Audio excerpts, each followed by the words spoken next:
Auzubillahi minasyaitonirrajim. Bismillahirrahmanirrahim. Greetings of peace and solidarity. Pleasant morning for each of everyone. So, before we start, we'd like to praise Allah subhanahu wa ta'ala for His kindness and tawfiq to each of everyone. So, for this day, we have a asynchronous class. Aware naman tayo na asynchronous class is we will having a class through online and using the internets. So for this morning, for this day, so we will going to discuss the classification of hadith that is have been discussed by the reporters earlier. The classification of hadith composed of three. We have a sahih hadith as-sahih, which is the sound or authentic hadith, and then we have hadith hasan, which is the good hadith, and then we have the last one is the da'if, which is the weak hadith. So now let us proceed to the importance of this topic. Why this topic is so important? So this topic is so important because the ancient historian about their sources stand in the stark contrast to the insistence that scholars such as Bukhari, Muslim manifested in knowing every member in chain of transmission and examine their reliability.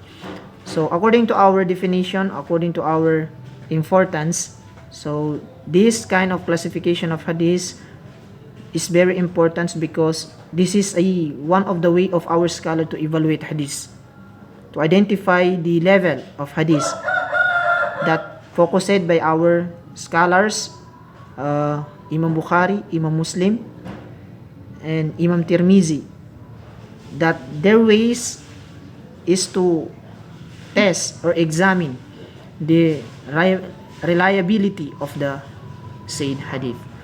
Mauna tayo sa hadith as-sahih. Ano ba itong hadith as-sahih? So, ang hadith as-sahih, it is the authentic hadith among three. So, it is a authentic hadith among three. Always take note for the Sahih al-Hadith ay ang kanyang pagiging trustworthy of the narrators. Again, the trustworthy of the narrators. Meaning, mapagkakatiwalaan talaga ang mga narrators ng hadith na ito. They have the strong memory. No, they have the strong memory. Our scholar are those have the strong memory, and then they are out on the defect or contradictions of each other. Kumbaga, wala silang contradiction, wala silang defect, naging complex sa mga anumang kanilang mga report.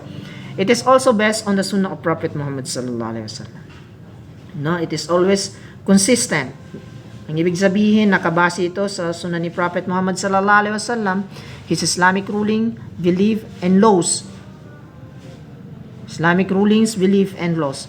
Kumbaga, ito yung rulings ng Prophet, ang kanyang paniniwala, at ang kanyang mga patakaran sa kanyang pamumuhay. It is also a familiar when it comes to the consistent of the narrators. Kailangan consistent daw ang kanyang narrators. Ang hadith sahih ay consistent ang kanyang narrators, meaning ito ay hindi nawawala sa every generation. So, generation ng propeta, merong nagkwento, merong nagsulat. Generation ng sahaba, merong nagsulat. Generation ng mga tabi'un at atba'ut tabi'un, merong nagsulat. Yun ang ibig sabihin ng consistent per generation or the consistent per tabaka, no, in Arabic. So, now let us proceed to the hadith al-hasan or the good hadith. Hasan is a good and acceptable.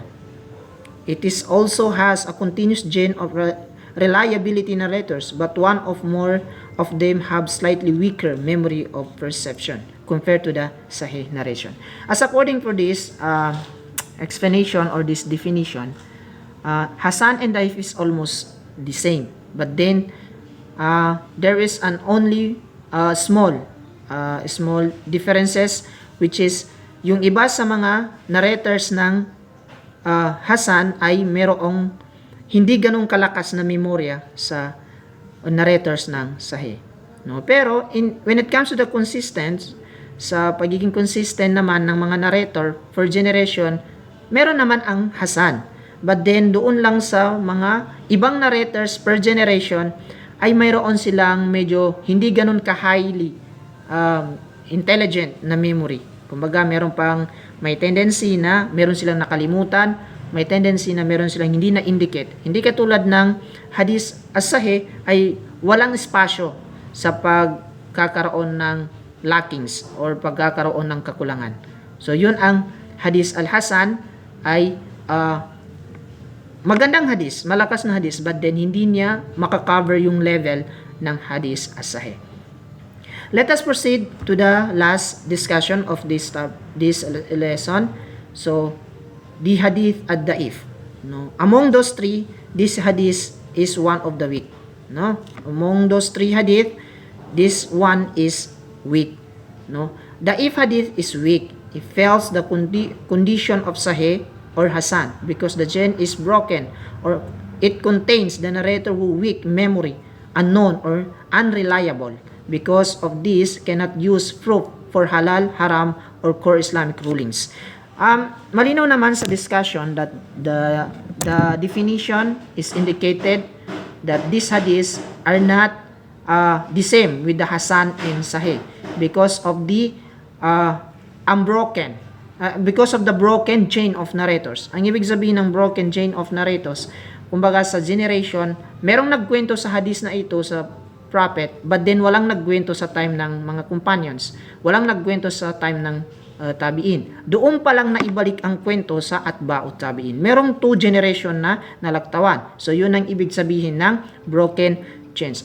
Another reason kung bakit mahina ang hadith na ito compared doon sa dalawa is we have the most of the narrators of this hadith have weak memory and have the unknown, unreliable. Wala silang enough na background na sila ay qualified to discuss hadith or sila ay namuhay nung time na Prophet Muhammad sallallahu alaihi wasallam. Kaya yun ang dahilan kung bakit among those three classification of hadith, ang da'if is one of the weak hadith. Kumbaga, ito ay hindi pwedeng gamitin as a proof for halal or haram or core Islamic rulings.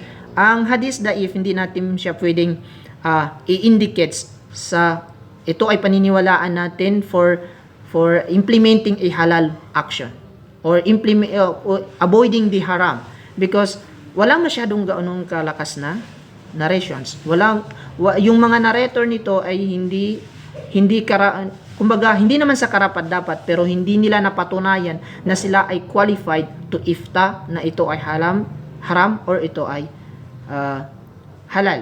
At ang pinaka-importante sa lahat, lagi natin tatandaan, ang hadith da'if, hindi natin pwedeng gawin itong patakaran, rulings ng ating Islam.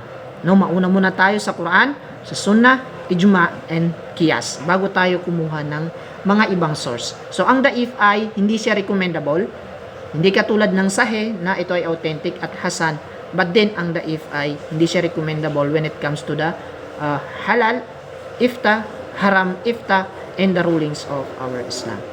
So, thank you. Yun lang for this morning. Your activity is to write what have you learned to our discussion for this morning. So, wabillahi taufiq wal hidayah wa syukran. Wassalamu alaikum warahmatullahi wabarakatuh.